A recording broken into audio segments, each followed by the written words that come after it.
We are continuing our series that we've entitled This Is Us today, and we're looking at the family of Isaac and Rebekah and learning all about family unity. And one of the things that we've noted in this series is often the best teacher is a bad example. We can look at something. I was just talking with the pastors from our community this week. We got together and had lunch, and we were just talking about family, and one of the greatest teachers is a bad example. Like, I may not have had a great example growing up. You may not have had a great example growing up, and maybe you didn't know what to do when you had a family, but there are some things where I was like, I know what not to do. I'm not going to do that. I'm not going to follow in those footsteps. So sometimes a bad example can be a great thing. And today we're going to be focusing in on how lying breaks down that family unity and destroys it. So, how many of you have ever told a lie before? Let's see your hands. How many of you told a lie? All right, some of you are either on your phone texting or you're a liar. Either way, stop it. Didn't the girls ask you this question in our kitchen this morning, or no, last night, and what was your answer? My answer was, I lie all the time. No, he said, I've never lied. And the girls were like, that's a lie. So they got him. So, Lysandra, I want to ask you this question. What's the dumbest thing that you've ever lied about? Probably, and I don't even know. I feel like I should scan the room really quick. Okay. Victoria may need to plug her ears for this, just in case. Okay. So, the tooth fairy probably. Did I crush anybody's dreams here? I hope not. I'm like, tell me none of the children are in here. So yeah, I totally did the tooth fairy thing with our kids, and because I actually asked Catherine in preparation for today, have you ever caught me in a lie? I asked all the girls. Here's the conversation we had. I was asking her this question: what's the dumbest thing you've ever lied about? And she was like, I can't think of a lie I've ever told. But I was saying, I know that I've lied. Like, okay, we all have lied, right? And I'm trying to think of what. I couldn't think of one, and so I asked the girls, "What have you caught me in a lie? What have I lied about?" And Catherine said, "I caught you in a lie," and she was so young, and I was totally sneaking in to do the tooth fairy thing, and she caught me, and rather than saying anything, she said nothing, and then when I left the room, she woke up all of her sisters, who are all younger than her, and told all of them. So we never got to do it with any of the other kids. She ruined it for everyone. So it was like 4, 3, 2, and 1 or something like that. Yeah, they were all little, but they all were together in there, and she busted me. Caught me in a lie. But that's the only one I can think of right now. We never did the Santa Claus lie because we were too poor. Like, yeah. I was too poor to do the Santa Claus is that's a wealthy person's lie, because I can't afford somebody else to take credit for what I'm buying my kids. We needed the credit. I need that credit. Yeah. It may not be a lot, but I want that credit. And but we can lie about dumb stuff. And some of it, and we're going to get into this, but sometimes we lie thinking we're doing the right thing. Like, hey, what did somebody talks about, and this happens to us a lot. We have people who will tell us about some great thing that they're good at, cooking or baking or whatever else. You know, I'm the greatest whatever in the world. I make it and it's the greatest. Now, always start by downplaying yourself. Because once you tell me you're the greatest at something, my expectations are way up here. And then if it's not the greatest, you've put me in an awkward situation. Because as a pastor, right, I don't want you to leave because I don't think you have the greatest whatever in the world, but I don't want to lie either. And there have been times, talking about dumb things I've lied about, like, yeah, it was good. I try not to say it was the greatest, but some of those things that we lie about when we don't have to. Yeah. So, as we get in, we're going to be talking about lying today. We've been looking at this family and seeing some of the issues. We noticed right away favoritism being an issue in the home, and that's going to continue to play out in the coming weeks. And then last week we talked about not having the proper value on things. and teaching our kids to not take advantage of each other, teaching one another that we should not take advantage of family members. Like, family members are the last people that you should want to take advantage of. Mm-hmm. It's competitors that we take advantage of. It's enemies that we take advantage of. Family members, we shouldn't be taking advantage of them. And of course, Jacob took advantage of his brother's exhaustion in order to get the birthright. That's right. And we've been talking about family unity and different aspects of family unity and building that in our homes. But as Thomas mentioned, a lot of times we find bad examples in the Bible. So just because it's a story of something that happened in the Bible does not mean that we should do exactly as they did. There's a lot of bad examples in the Bible. One thing that's cool, though, about it is it reminds us that we do not have to be perfect to be used of God. And I'm very, very thankful for that, because I am not perfect. We've both just talked about the fact that we're both liars, right? And yet God can use us, and God can use you no matter what problems or issues or struggles that you have. And so that's the good thing about seeing this bad example. But look at verse 6. Genesis 26, verse 6 says, "So Isaac settled in Gerar. And when the men of that place asked him about his wife, he said, 'She is my sister.' For he feared to say, 'my wife,' thinking lest the men of that place should kill me because of Rebekah, because she was attractive in appearance." All right, now think about what's happening here in these verses, and also maybe your own past. What would you say is the biggest motivation to tell a lie? Say that again? Self-preservation, okay. What else?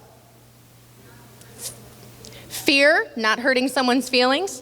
I'm like, yep, done all those probably. Mm-hmm. Okay, so these are motivations that we find for lying, and oftentimes we talk ourselves into the fact that a lie is the best way out, don't we? But many times our motivation for telling a lie is fear. Maybe we fear what someone will think of us. Maybe we fear what the truth will cause someone to do. Or we fear that if someone knew the truth, then they couldn't really handle it. Or maybe they would reject us. Lying is never okay. It's never okay.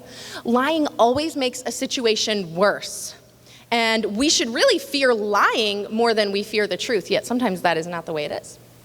And so we come to this portion of Scripture here, and Isaac, he tells the men in the area, "Hey, this is my sister." Okay, so this is not my wife. This is my sister. And what a lie to tell, right? What a problem he has. Like, my wife is so beautiful, these people are going to kill me over her, like to take her. So this is my sister, and this is the lie that he tells. But this character flaw of lying, like, it didn't just pop up out of his mind. This is something that he had witnessed his own father do on more than one occasion. In Genesis chapter number 12, I don't have these verses on the screen for you, but you can look them up for yourself. Genesis chapter number 12, verse number 11 says this, talking about Isaac's father, Abraham. "When he was about to enter Egypt, he said to Sarai, his wife, 'I know that you are a woman beautiful in appearance. And when the Egyptians see you, they will say, "This is his wife." Then they will kill me, but they will let you live. Say you are my sister, that it may go well with me because of you, and that my life may be spared for your sake." So this is an ongoing pattern that we see taking place in this family of deceit, of lying. It takes place, Abraham lies. And it's pretty much the same lie that Isaac is now telling. But see, this deceitfulness is kind of passed on down through the family. And you're going to see it take place in Jacob's life as well. So what is it that we're presenting to our kids? What is it we're putting out there for our grandkids, for the future generations? So he deceives, he lies, and it just keeps on going down the line. That's right. And one thing we need to remember, especially as parents, is that our kids are watching everything we do. Whether or not you have children in the home, You may have adult children who are grown. They're still watching you. They're still seeing an example from you of how to be an adult. So we have to keep that in mind and let that stay there so that when we are tempted to maybe tell a lie or something else dishonest, that we will be motivated to do what is right. They are seeing our examples.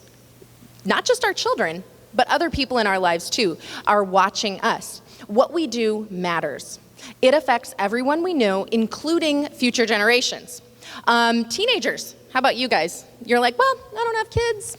I'm not even married. I'm good. This doesn't apply to me. Oh, but it does. Because teenagers, people are watching you as well. And you don't want to be caught in a lie. You don't want to be a dishonest person or known by deceit. What you do matters, and it affects your family, and it affects the future. Even your siblings are watching your example. So what kind of example are we setting for other people around us? And we say, what if we mess up? Like, what if we as parents get caught in a lie? Because there are times where we lie to our kids. Mm-hmm. Like, we shouldn't lie to our kids. Mm-hmm. But there's times where we lie to our kids, and we get caught. Berating them or belittling them is not going to help. Ignoring the lie will not help. Mm-hmm. Remember, lies break down relationships. They don't build them. Mm-hmm. They tear down family unity. They don't help to create it. So by standing firm in a lie, even after you've been caught, we're continuing to break that family unity and that trust and that relationship. You know, there are times where we as parents, we catch our kids. Like, we just know. And it's funny how most of the time kids don't see it. Like, they don't know that I know. And so you start to ask them questions, and this is something that I always tell kids, like kids in the room, teenagers, whatever. If your parents ask you a question, just understand they already know. Okay, so just tell the truth. Whatever it is, come clean, tell the truth, because they already know. And this happened recently in our home, and so asking one of our kids, I'm giving them an opportunity to tell the truth. And unfortunately, they didn't take it. But then there's times where I'm given an opportunity to tell the truth, and you know, sometimes I don't take it. And in those moments, what we're doing is we're tearing down a relationship. We're breaking trust and ruining family unity instead of building up. So we just need to own it. Hey, you know what? You're right. I lied. Mm-hmm. The reason doesn't matter. I lied. I shouldn't have. I apologize for giving you a bad example. And it is good for parents to apologize to our kids when we're wrong. If we wrong our child in whatever way, it's important that we own it and we apologize, because we're trying to teach and train them how to behave in their own relationships and in their own home someday. Mm-hmm. Yeah, and this is one of my problems. He talked about, owning it and just coming clean. So I'll do that, but I really have this urge, this like desperate desire to like say why. I want to give the reason why. But I did this thing, but I did it only because and I'm trying to make an excuse or reason out the reason behind why I did whatever I did. But like he said, it's really important when you apologize to your kids to just apologize and stop there, because isn't it infuriating when other people do that to you? When they apologize, but they make all the excuses for what they did? That doesn't really feel like an apology. And this is something that I have to watch in my life. And I have to make sure that when I'm saying I'm sorry, I'm just saying I'm sorry, and I'm not making all the excuses for it. And all that does is we're trying to justify the reason we did the wrong thing, instead of just saying, I did it, I shouldn't have, forgive me. Yes. Forgive me. Right, and then we set that example for our kids. And your kids are going to get caught in a lie at some point, right? You've already caught them in a lie. At some point, you will catch them in another lie. And when that happens, we need to make sure that we are doing the right thing in that case as well. That we're not putting them down or, embarrassing them or making a big spectacle about it. You don't have to tell all your friends that your kid lied to you. You'll notice whenever we talk about our children, if we're talking about something negative that they do, we say one of our girls. If we're talking about something positive that they're due, we'll tell you their name, right? Because we don't need to be sharing all of our kids, like what they did and telling everybody about it. So maybe your kid's gonna lie to you. You don't need to go tell everybody that this child said this and it was so terrible. Rather, let's work with the child and work on that character trait, and let's build them up and help them to do what is right in the future. So we can't ignore the lie. We can't pretend it didn't happen. That really is the easiest thing. Kids, did you know that? Teenagers, did you know that? The easiest thing for your parents would be to ignore your bad behavior. That's easier, and it's definitely like attractive to me to just be like, I'll just pretend I didn't catch her on the lie. I'll just pretend I didn't see it. Because it's work to correct bad behavior. And we have to do that as parents. So we cannot ignore the lie. We have to talk about it, and we have to go after that and bring in a consequence to that. And like Thomas said, we would question the girls first. And I remember when one of our girls was little, they really struggled with lying. That was like kind of their besetting sin. And she would just lie about things that didn't matter at all. They were inconsequential, and she would lie about these things. And we would catch her left and right because it was obvious stuff. And we would always give her that option. Just, this is your chance. You can tell me the truth right now. And she would dig her heels in and stick to that lie. And it was so frustrating. And we couldn't give up. We had to get to the truth. And so one thing that we would do is make sure that before the end of the conversation, she had spoken truth. So she had to reject the lie, throw that away, and now she's going to speak truth. And so they would have to say in a sentence what the truth actually was compared to the lie that they had told. And then scripture memory is very important. The Bible is where the power is. The Bible talks about the fact that it is quick or alive and powerful. So the next thing that we would have our kids do is they would have to recite a verse about lying. And they could choose which verse, but this was the one that they usually chose. It was kind of a simple one, so I'll read it for you. Ephesians 4:25, therefore having put away falsehood, let each of you speak the truth with his neighbor, for we are members one of another. And we would have them say that verse. All right, why are we not supposed to lie? What does God say about lying? We're supposed to put it away from us. We're not supposed to do that anymore. Instead, what are we supposed to do? Speak truth. All right, what is the truth? And we would go through this whole process. And yes, it's exhausting as parents to have to do this, but it's also necessary because we are training our children in their character for the future. So Isaac's afraid, so he tells a lie. Hey, this is my sister. But his fear comes from a false assumption. Like, he just has this fear, and he assumes in his mind that they're going to kill me in order to get you. So what I'm going to do is I'm going to lie to preserve myself. And do you see the pressure he's putting on his wife, for one thing? So, men, we're here to protect our wife. We're not here to place more pressure, more burden, more stress upon them. So he's worried about himself. He's not worried about what's going to happen to his wife. What could happen by saying, no, this is my sister, because somebody else could then take her. So you think about, he's all about this self-preservation, all about selfishness. It's the same exact thing that we talked about last week with the stew. And the selfishness is really where it comes from. But he has this false assumption that, hey, they're going to kill him so they can get to Rebekah. And Abraham, his father, feared the same thing in Genesis 12 that we read. And often our fear is due to a false assumption. You know, we assume somebody can't handle the truth. So instead of telling them the truth, we either tell them a lie or we withhold part of the truth. Instead of just telling them the truth, because we assume they can't handle it. We assume they're going to react poorly or whatever else. We assume that the truth will make things worse. Or we assume somebody is going to think negatively of us because of the truth. And in reality, none of those things matter. The truth is what matters. Now, we are told to speak the truth in love. So I'm not just saying, hey, yeah, it's the truth, so I'm just going to blurt it out there, okay? So for instance, gentlemen, this happens in my home. My wife will ask me, and she's gotten a lot more careful how she asks the question. You may want to be very careful what you're about to say. I'm very careful. So, but she will ask me about how she looks in something. And she wants me to be very specific. So she used to say, does this make me look fat? Or does this make me look bad, or whatever else? And so if my wife does not look good in something in the way that she wants to look, now I think she looks amazing all the time. Good job. But I know my wife wants to look a certain way.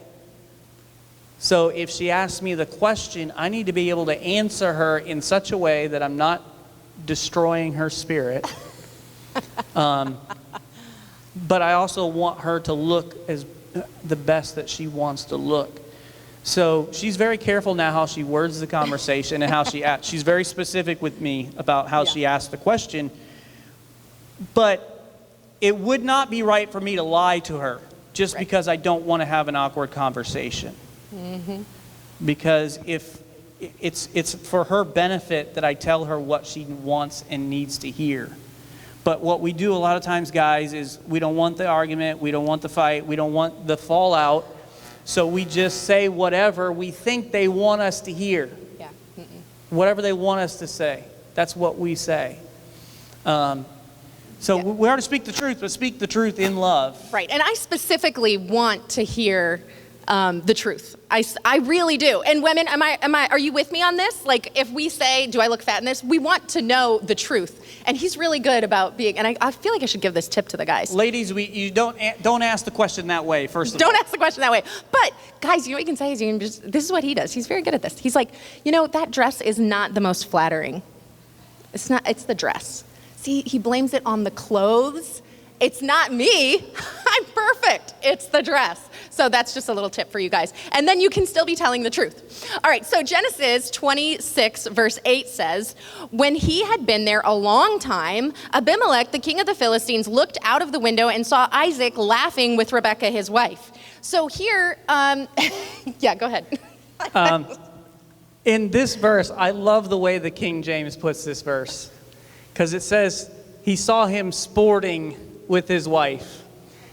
Okay, so as adults, I think we can understand the context of what's taking place here. Yeah. We're going to keep this rated G, but I just find it so comical that, hey, this is my sister. Then he looks and he sees some behavior that, unless you live in certain states, you really shouldn't, do that with your sister. Okay. I didn't name the states. I didn't. Shh. Okay. Okay. I just think it's a really funny portion of Scripture. It is. And King Abimelech, he figures out that there's something definitely wrong here, or this is his wife. And so he's very frustrated about this. This is definitely a husband and wife relationship based on what they're doing. So he's very confused, and he knows they have lied. He understands that these two are actually husband and wife. A lie has been told. So they're caught in the lie. They're busted. And he's going to call them out on it. They were a terrible testimony to the Philistines. Here they are, they're in covenant with God, Jehovah, and now they're living in the Philistines' land, and they're a terrible testimony to the Lord. And that's one thing that we need to think about too, because not only our children and those in our home, our grandchildren are watching us, but other people too. People who don't know Jesus are paying attention to our behavior. And no one wants to see deceit. That is a terrible testimony. Any kind of lie that we can be caught in and everything, it's not a good testimony for the Lord. We need to be doing what is right and be people of good character. Continuing on in the story, so he sees what's going on. He understands he's been lied to. Verse 9 of 26 says, so Abimelech called Isaac and said, behold, she is your wife. How then could you say she is my sister? And he asked how could you even think to say that? What kind of person are you that this is your wife, but you're willing to say she's my sister? And man, to have somebody, an outsider, somebody outside the faith, to call you out when you're not doing right. I mean, you talk about a kick in the gut. I've been there. Man, I thought you were a Christian. Why would you? Or one of your kids calls you out, and you know you've messed up, you know you've done wrong, And what we talked about already is when we're in that moment, don't make excuses. Don't try to justify yourself.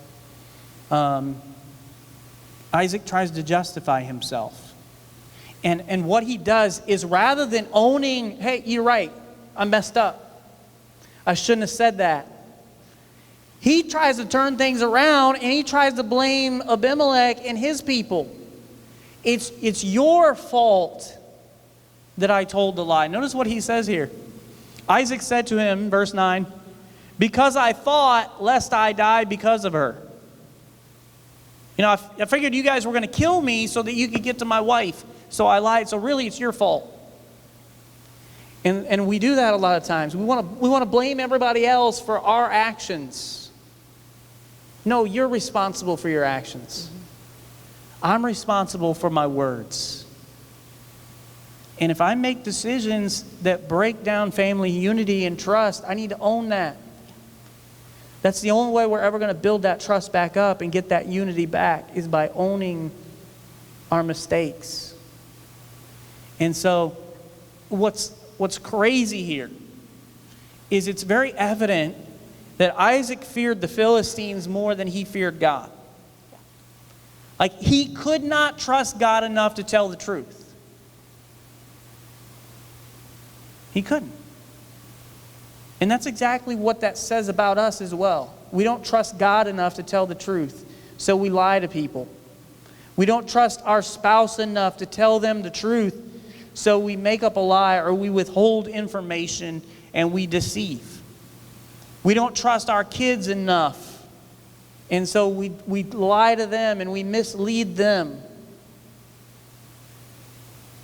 And we're breaking those relationships instead of building them up. So he tries to put it and turn it back around.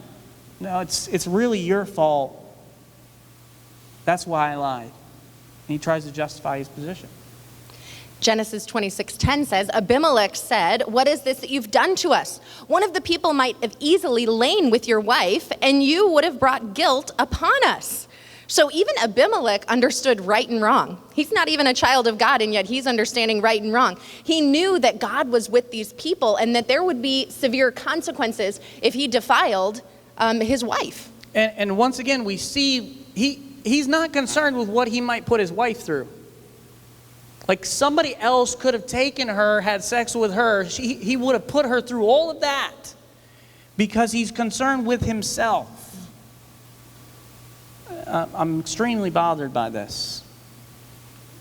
And we need men who are willing to stand up and lead their homes and lead their families and protect their wife, protect their family, and be willing to take the hit and take the hurt. That's what we need. And I'm challenged by this. Think about my own selfishness in regard to my family. So you're exactly right. The consequences could have been very severe. Right. And it's just like what happened in Genesis chapter 12 with Abraham and Sarah. And maybe even the Philistines here in this chapter had heard what had happened in Genesis 12. That was in the past. Maybe they had heard about that situation there. And I'm sure that they had heard of what happened in previous times with Abraham and Lot and all of those situations. And they knew to fear God. They knew that God, Jehovah God, was the real deal. And even they understood who God was better, apparently, than Isaac did in this portion. Verse 17 says, but the Lord afflicted Pharaoh and his house with great plagues because of Sarai, Abraham's wife. So in Genesis 12, that's what happens to the king there in Egypt. And now here we see it again, and they had certainly heard what had happened in the past, and they understood who God was. So it's just something to think about when we are tempted to lie or any kind of deceit or dishonesty. Remember who God is. Remember who he is. So here in Genesis 26, verse 11, Abimelech warned all the people, saying, whoever touches this man or his wife shall surely be put to death. And so you think remember, Isaac had these false assumptions. And Abraham had the same assumptions. Abraham said, surely the fear of God is not in this place, so I'm going to tell them you're my sister, because otherwise they'll kill me. And Isaac goes through the same thing here with the Philistines. He has these false assumptions which were not true. It is absolutely were not true. And so he tells all the people, listen, you don't touch him, you don't touch his wife. If you do, you're going to die. And it appears Abimelech here fears God more than Isaac did. So let's talk about honesty in practical ways really quick. We're gonna finish off today by talking about some ways that we can promote honesty in our homes, okay? So here's some practical things that we can do, and these are just bullet points. We're gonna go real quick through these. Be tactful, but be truthful. So he kind of mentioned earlier that we need to tell the truth, but we need to tell the truth in love. Don't forget that telling the truth and being honest does not give you a free pass to just be mean to people in your home. And sometimes it's like, well, that's the truth. No, that's not the way that truth should be shared. If you just call your wife fat, that's abuse, okay? That's not telling the truth, okay? So I don't care what question she asks you, you be very careful and thoughtful about what you say. Because a word can stick with this person the rest of their life. Mm-hmm. I watched my mom go through it year after year after year. So, tactful and truthful. That's right. Number 2, say what you mean clearly. If we say what we mean clearly, then there will be less opportunity for misunderstandings that can be perceived as lies. So make sure that we are saying exactly what we mean and saying it very clearly. All right, number 3, if you make a threat, if you touch that one more time, I'm going to chop your hand off. If you make a threat, you have to carry it out. No, don't cut anyone's hand off. So don't make that threat, okay? Don't make that. Don't make that threat. But we do as parents. Like I've seen this watching, at the park or wherever we are, and you see parents who are like giving these crazy threats to their toddlers, like I'm gonna kill you if you do that. Like I have heard parents say that. I will kill you if you do . That, oh my gosh, it's so terrible. But remember that if we're making a threat, if we're saying something, we're supposed to carry it out. So be careful what you say and what consequences you say that you're going to dole out, and then make sure that you do what you say you will do. So if you tell your kid, hey, if you do such and such, this is the consequence, this is the repercussion. If you don't do that, you're a liar. Yeah. And they've learned very quickly that you are a person who does not follow through on your word. So whatever the repercussion is, and we have repercussions for certain things in our house that, is a lot more inconvenient for me to follow through. Yes. Now I've got more work to do because I've got to work around this situation because of what you've done. Hey, following through is hard, but it means that I'm a person of my word, that you're a person of your word. Yeah. Praise honesty, even if you don't like the truth. So sometimes our kids are going to come and they're going to tell us something that we don't want to hear. But it's good that they're telling the truth. So make sure that you point that out. I'm really proud of you for coming and telling me this. I know this was a hard thing for you to say. And I'm really, really impressed that you told me the truth. Now, we might have to deal with the thing that they told us. But at least they're telling the truth. So praise that honesty. Don't overreact to the truth. And we've talked about overreactions, haven't we? When they talk to us, don't flip out, okay? Stay cool. Be cool. And listen to the truth. Don't omit truth yourself. Like sometimes something happens at our home and then later on we're with friends and we tell them the story of what happened, but we omit the parts that make us look bad, right? They see that. That's not promoting honesty. We need to tell the truth and tell all the truth. Also, exaggeration. This is my problem. So I have to I'll say an exaggeration and then I have to correct myself and be like, well, it wasn't 1 million. It was more like 5. So we have to be honest all the time, and that will promote honesty. And so don't over-exaggerate, and lastly, model honesty yourself. So in every aspect of your life, we need to model honesty, even with the IRS. Okay, in every aspect. Our kids are watching. They see exactly what we're doing. So make sure that you are being honest in your business dealings, in your time with your friends. Make sure that you're being honest with your spouse. Don't lie to your spouse and your child knows exactly what the truth is and you're lying right in front of them. This does not promote honesty, and it certainly does not promote unity, but it divides and breaks relationships.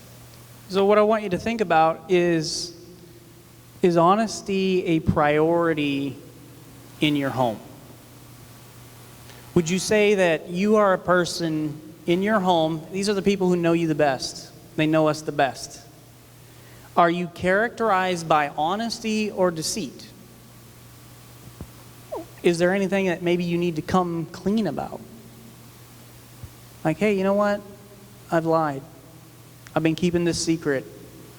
Fill in the blank. As we tell our kids, honesty is always the best policy.